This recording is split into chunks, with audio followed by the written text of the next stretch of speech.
little boxing fantasy fight. Saul Canelo Alvarez versus Tito Trinidad at 154 pounds. This is a very interesting fight, and I got a lot to say about this. So I think that Canelo's best weight is 168 pounds. I think then 160, and then I think 54 after that. I think Canelo became a much, much better fighter as time went on. I think he got a lot better with his feet covering ground. I think his ability to cut the ring off got a lot better. I think his stamina got better. I know people are going to say, maybe that was the steroids, whatever. I think that he became a lot smarter of a fighter. I think he relied a lot more on his power and single shots. Not that he's a huge combination puncher now, but he does more of that now. And I think he became a way more advanced fighter as his career went up. And that happens when you fight the best of the best time and time again. And not just the best, but a lot of different styles. You fought Lara and you fought Triple G, two totally different styles. You fought Amir Khan, the fast hand style, and then you fought a guy like Kovalev, jab at range, more of like the slugger type style. So he has done a lot of that, and that's what's made him such a great fighter.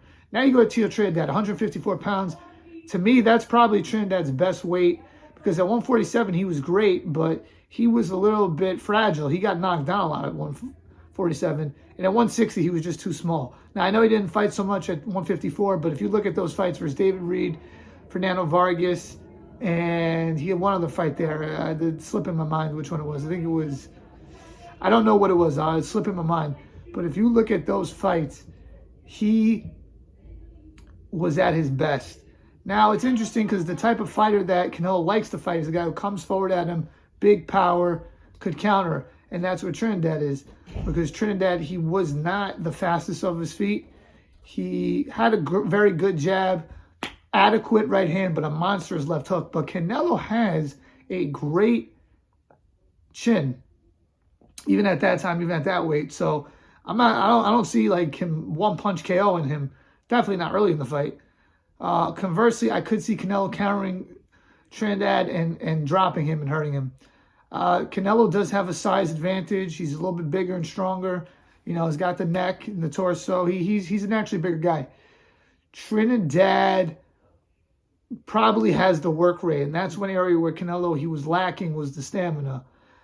It would be interesting to see how the fight would go if it went deeper into the fight.